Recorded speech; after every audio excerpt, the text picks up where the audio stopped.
Hey Screamers, welcome back to my channel. Today we are going to be finally reviewing Scream 7 full movie review with spoilers, so if you have not seen this then go watch it and then come back and watch this video after you've seen it.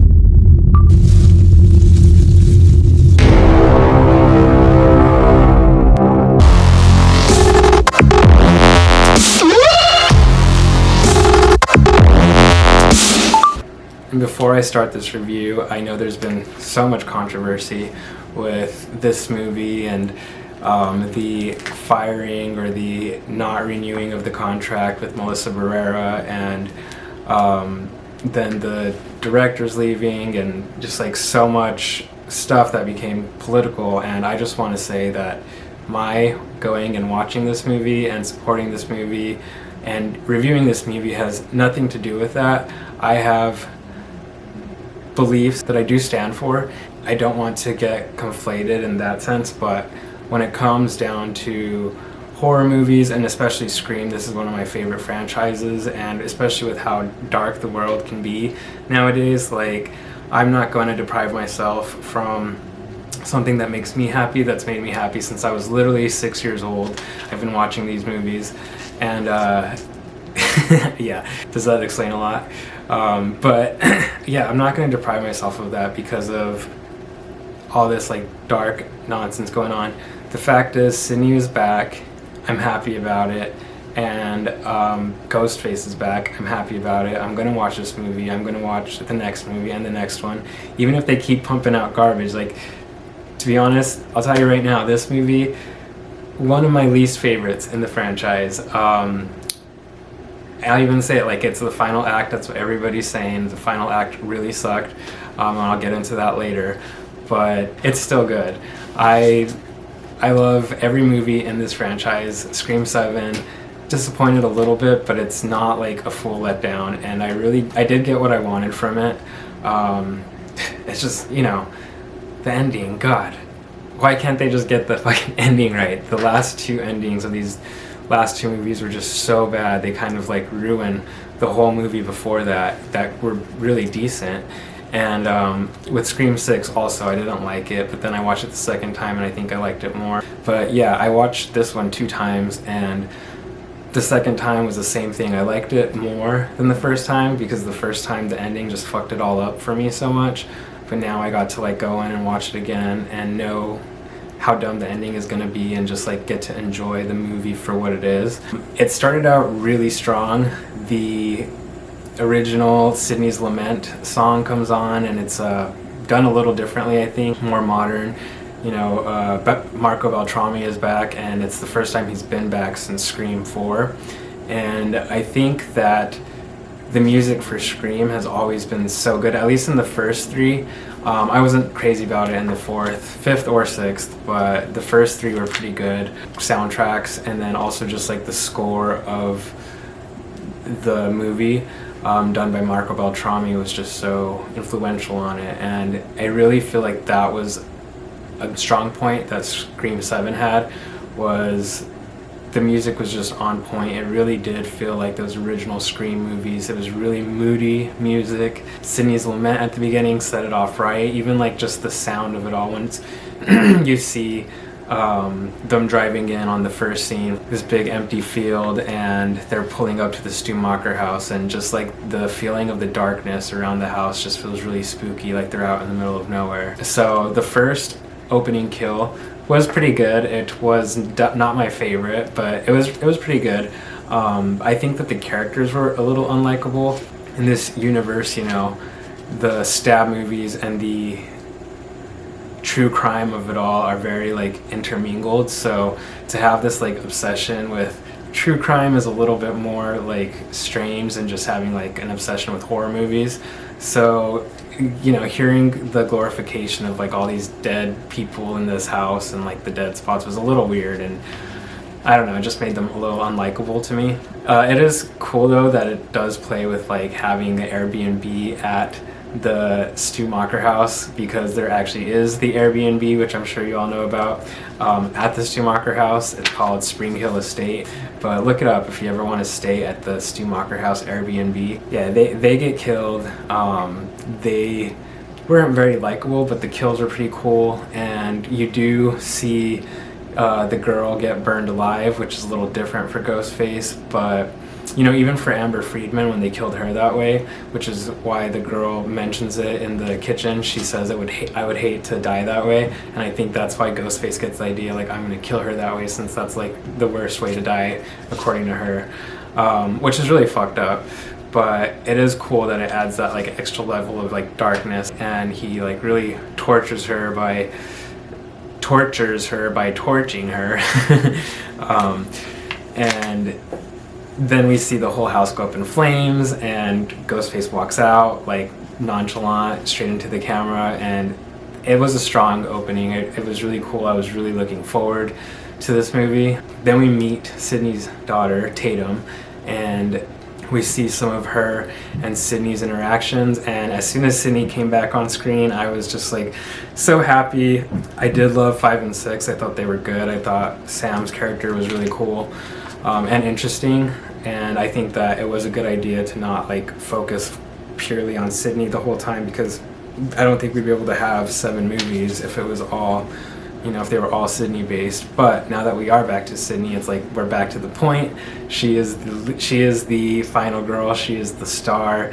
She is like what made Scream scream. And honestly, her performance in this one is so good. Also, like, I love seeing her and her daughter's relationship. It's a little weird. They don't seem very close. If anything, like Tatum's trying to reach out to Sidney, and Sidney kind of is just shut down, and like that part of her life, which I totally get it, like she's so traumatized, she doesn't want her kids to have to like live that kind of life that she's lived, but also she doesn't want to live in it anymore either. She's really kind of like blocked it out, and she's done that before. She did it in like Scream 3, and she has like this secret life that she doesn't let her daughter in on. Her daughter doesn't really know.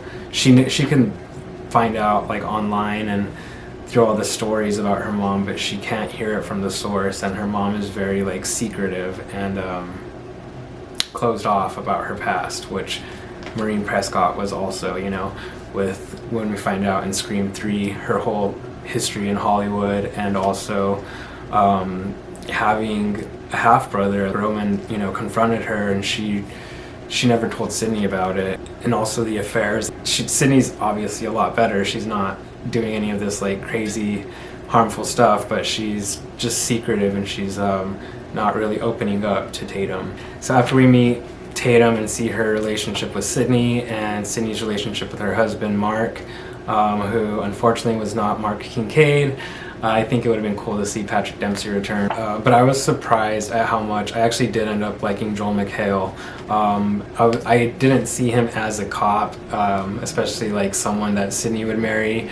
I just didn't see it in him. I mean, I used to watch The Soup, and The Soup was so funny, so I really did like Joel McHale back in the day. But yeah, I was pleasantly surprised that he was pretty likable in this movie, and he seemed like a good guy, and you just felt happy that Sidney ended up with someone that seemed like to genuinely care for her and take care of her family. And the fact that he was chief of police, which later on Gail mentions, so you're married to a cop or something like that, it like really hit me that, like, you know, Gail was married to a cop, and she really has a lot of history with that. So it was something that you kind of saw that was like if you read between the lines kind of thing, like you just kind of felt bad for Gail. And then we meet Tatum's friends, and they seem cool and all, but to be honest, I feel like there was not really any character development. You don't really care about any of them because they're not really focused on. They don't have any like good lines, long enough lines that you start to like genuinely like these people. Tatum's friends just weren't like anything special. I think they showed more of her boyfriend, which he was like a big red herring, but I don't know what it was. I mean, I did like Tatum, but something about like just all her friend group was like not that exciting to me. So then we see Stu Macher comes back for the first time, and he's straight up like on the screen, and like right away we're like, oh, he's in this. We knew he was going to be in this, but he's in this, and he's, you know, Sydney is not convinced from the get-go, and so like we're pretty much along with her, like, oh, this is obviously AI.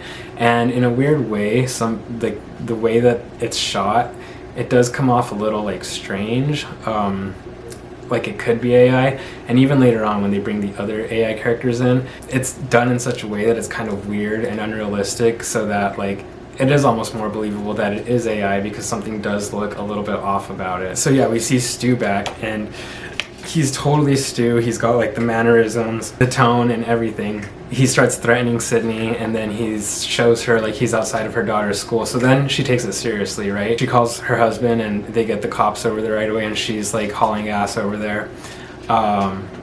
Which Ghostface does that a lot in this movie. He warns you where he's gonna be, so that he only gives himself like 5 to 10 minutes before other people start showing up. And I don't really know why Ghostface would do that, but he does that. Maybe it's just like the confidence level, I guess.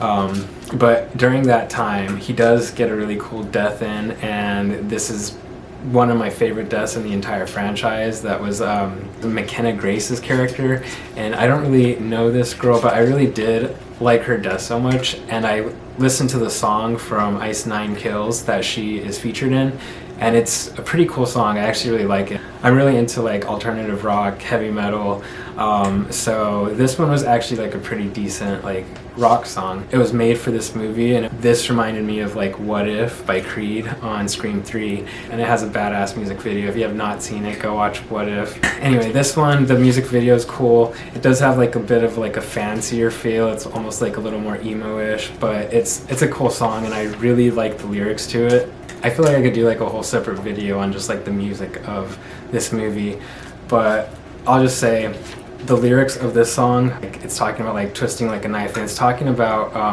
kind of like in a relationship, how you guys kind of like hurt each other and twist the knife, and like, are you gonna leave me here for dead? And you know, it's not as bad when it's like I'm the one who's twisting the knife, like we both kind of take turns on that.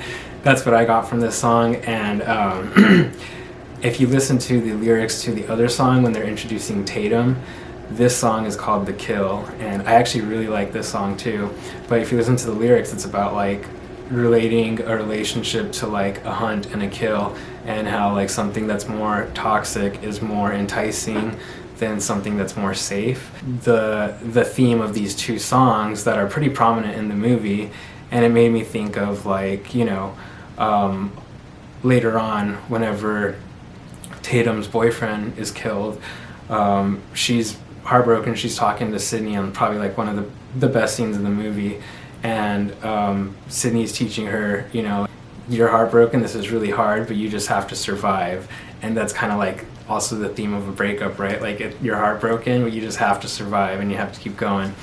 You know, with Scream 1, that was a big theme too. Sydney's first love, or the guy she loses her virginity to, ends up being the killer, and that's like pretty heartbreaking. And not only that, like he killed her mom, and it has a lot to do with like kind of heartbreak and that kind of pain.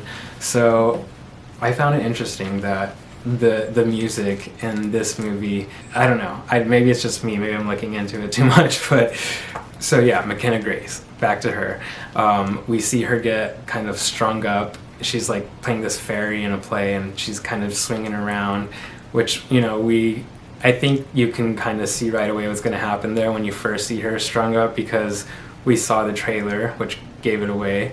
But yeah, that scene was actually just really, really cool regardless, though, even though if it was spoiled a little bit, because you know, he kills the guy handling the mechanics while they're doing rehearsal, and then he starts swinging her all crazy where she's actually getting scared, and that's like, you know, really daunting, like to be fucked with while you're like kind of vulnerable and on a harness and stuff. And as she starts swinging, he like brings out his knife, he shows up, and the way she like says what the fuck, like you really believe her in that moment, that she's like terrified, which is great. So I really do like McKenna Grace. I think she's a good actress. And then he like, you know, is just like throwing his knife up there and cutting her up while she's like swinging back and forth, and then finally he like just like slices her stomach open, Casey Becker style, guts her like intestines falling out as she's swinging. It was really brutal, and it was like throwback to the first Scream and Casey Becker's death. And then it was just like kind of a cool shot too. Like Sydney comes in and you see like the theater lit up with the body, and just like such a traumatic thing for Sydney to have to jump back into, and she just straight up like pulls her gun out and she fires at Ghostface, almost gets him, and he just takes off running. Like that was honestly a great scene. So then Sydney takes Tatum home and they're packing up, they're getting ready to like get the hell out of Dodge. So like Sydney's packing up her shit and not playing around. She's just like, we're out of here. The cops do a sweep of their house before they go in and get their stuff because they're about to leave. And like idiots, they don't check the attic. And so Sydney and Tatum and Mark are alone in the house, and then Ghostface comes down from her attic, and it's like a big fight between her daughter, her husband, and Ghostface, and it's just like such high stakes. The tension is just like so high. It was really a great scene, and the way that it's shot was really beautiful too. Like I like these like dark colors, and then the way Ghostface masks just stick out, and it's actually starts with, you know, them realizing somebody's turning off all the lights, and so they go, and whenever Tatum comes into the frame, whenever the knife is being like held against her, so then yeah, we see Tatum come out, and then luckily Mark had taught her a trick, because you see this kind of like look in their eyes, and as soon as the knife moves away from her neck, like Tatum knows to duck, and then Mark says something and she ducks, and then he attacks him, and they were able to like get Tatum free that way. Also later on, Tatum again has like a knife to her neck. This girl just keeps getting like caught by Ghostface, so she should have been dead like multiple times in this movie.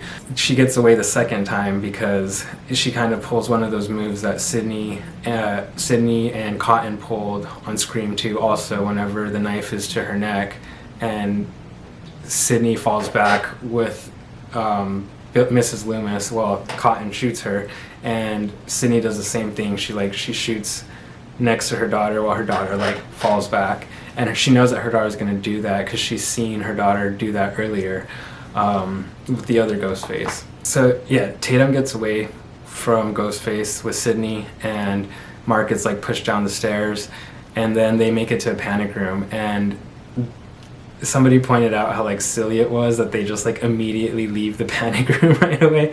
Like they should have had like an emergency button in there and just like hit the button and chilled until like the cops came and whatever. It was a fun sequence, but it didn't make a lot of sense. So yeah, you can't like overthink this because the writers were clearly not thinking. You're overthinking it. Am I, or did whoever make it just underthink it? There's a reason I don't watch these movies. So yeah, they all escape. Gail shows up. She runs over that Ghostface, and it's like this big, a little corny entrance, and it is cool that we do get like a Ghostface taken out in the middle of the movie, and then when they unmask him, you don't know who the hell this guy is. You actually see him in the coffee shop earlier that day, and when I did see him, there was like a resemblance to Stu. I don't know if you guys saw that, but for a second I was like, is that Stu?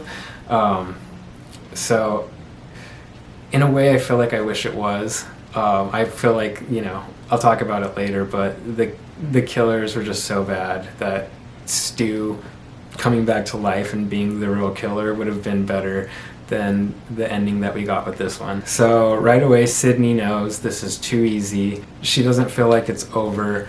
And then they get a call from Stu again, or AI Stu, and you know, they find out who this Ghostface is, that they have no clue who this person is, but they find out like his name and that he got out of a mental institution. Either he escaped or he was released, I can't remember. And so then they decide to go and investigate, and they go to this mental institution, and it is just so dumb. When they get there, they learn about the killer, but they also find out about someone named John Doe, and they show the doctor a picture of Stu, and then the doctor's like, oh yeah, that's a patient who used to be here. He was released 2 weeks ago, and you know, his name is John Doe, and he's been here since like the 90s. And it just didn't make any sense because, well, to be fair, when I watched it today, the doctor did say, like, if you need any more information, you're gonna have to get a court order. So I can see where they, like, couldn't really get much more information, but they could have, like, talked to another doctor or even a patient there, like, just shown a picture, and anyone else would have said, no, that person was not here. And if they would have just done that, then they would have known the doctor was lying and that he was a killer. And so that pissed me off. And as soon as the doctor said, yes, Stu was here, I was like, oh, he's either alive and he was there, or he's lying and the doctor's the killer. So I knew at that point the doctor was one of the killers. So during this time, Chad and Mindy are doing a little detective work, and they decide to take all these vulnerable high school kids to a bar, so they can play detective with, you know, whenever you find out actually none of them were the killers. This was just highly dumb. And they're like underage drinking with Chad and Mindy with the ghost face on the loose, and Sydney's daughter. Like, that didn't seem very wise. It was really, really dumb. And I didn't really love that whole bar sequence, to be honest, either. The kills were okay. I hated that beer tap cool. People like cheered, but it was really bad. It didn't seem like a Scream kill. That was my one kill complaint. Another thing I hated was the whole laptop. Tatum's boyfriend, I can't even remember his name, but Tatum's boyfriend having the AI Stu on his laptop, and it just doesn't make any sense. Like, why, if he did do it just for fun, just to be playing with the technology to see if it could be done, because he was smart, like, why would you go and say those horrible things, like, about your girlfriend's mother and threatening to kill her and all that? Like, if you want to, like, just see if it works, then you make a Stu character, you say a few things, you even act like him, but you don't have to say, like, these awful things. And so I think that was really unbelievable, but at the same time, like, maybe he was just doing it for fun, and he got, like, really, you know, did something that he shouldn't have done, and it was a mistake. But even then, like, I think that you would be, like, well enough aware that, like, you made a horrible video and you wouldn't, like, leave your laptop, like, half opened if that was the case, for your girlfriend to find out. So yeah, that was just really dumb writing. And then, like, during this time, you know, Sydney and Gale are trying to lure out Ghostface, and they decide to do this by giving Gale Weathers what she's wanted, like, this entire time, which is an interview with Sidney Prescott. But she gives her the interview because they want to kind of, like, lure Ghostface out. They want to see if, like, it really is Stu. They're starting to kind of, like, not really believe it, but play with the idea, because the paperwork for his body entering the morgue is missing. So either, you know, it never arrived, or someone stole it to make it look like he never arrived. But what's also cool is that that's actually not really ever completely clarified. I heard someone mention it earlier, and they still haven't, like, completely 100% said for sure, like, Stu is dead. There's no they didn't, like, exhume his body, which, you know, maybe they'll do it on the next one. But for all intents and purposes, he might still be alive. Like, that could be, like, the big the big surprise in Scream 8, and it would still be a better movie, or better ending at least, than what we got at the end of this one. So then we get the Sydney and Gale interview, and it's pretty iconic. It was pretty good. It brings Gale back to that place, that, like, kind of cutthroat reporter personality is a little bit more back, which I liked, and that was really fun to see. She did take it a little far with, like, going into personal business about Sydney's daughter, and then Sydney kind of, like, pushes back and is like, what if they asked you about Dewey? Like, how would you feel? And then you kind of see Gale's, like, brokenness when she's like, I would say I'm fine, you know? She's like, that's what I tell myself, like, over and over every day. And you see, like, that Gale's kind of living this, like, reality that's just super affected by her past, and she's got, like, this nerve damage, and she goes and pops some pills, and she's, like, definitely really affected. And Sydney realizes, like, she's not the only one that's been affected from all these, like, killings over the years. It's Gale's been there the whole time with her in it.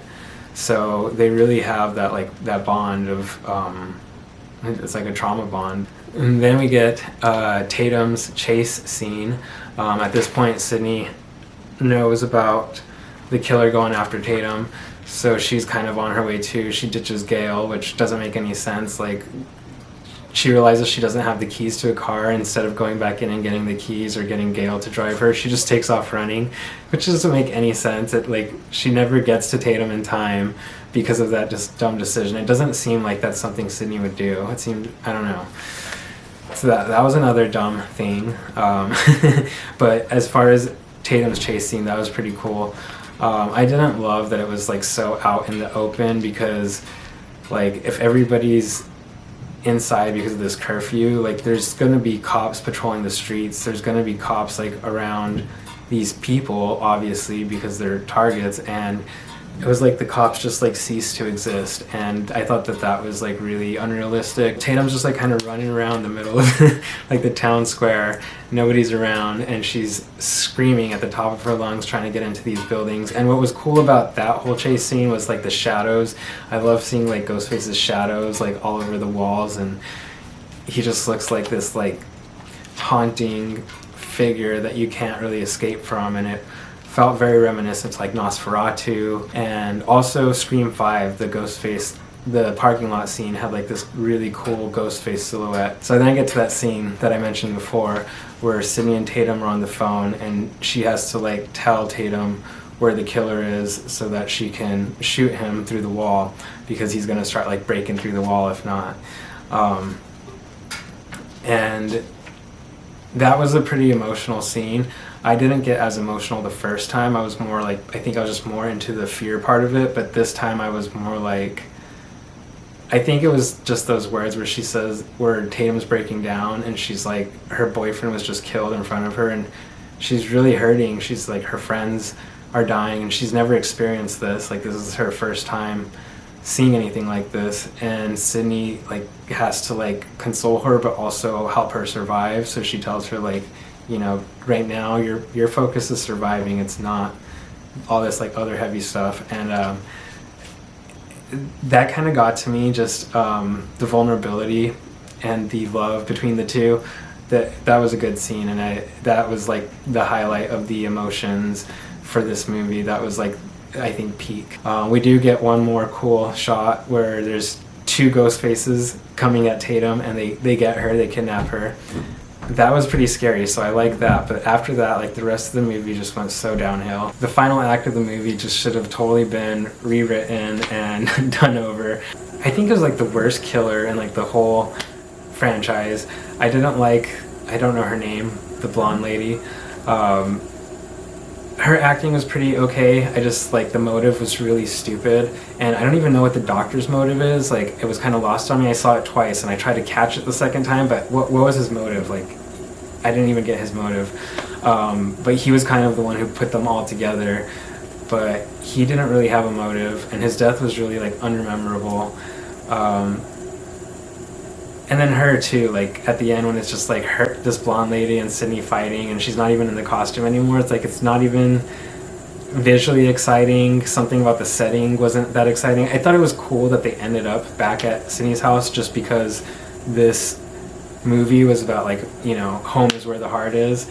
You know, her family. So that was a great spot to end it, but it just like visually wasn't there. The fight scene wasn't really there for me. At the end, whenever they both shoot the killer and they like shoot off her face, and it just looks so like CGI.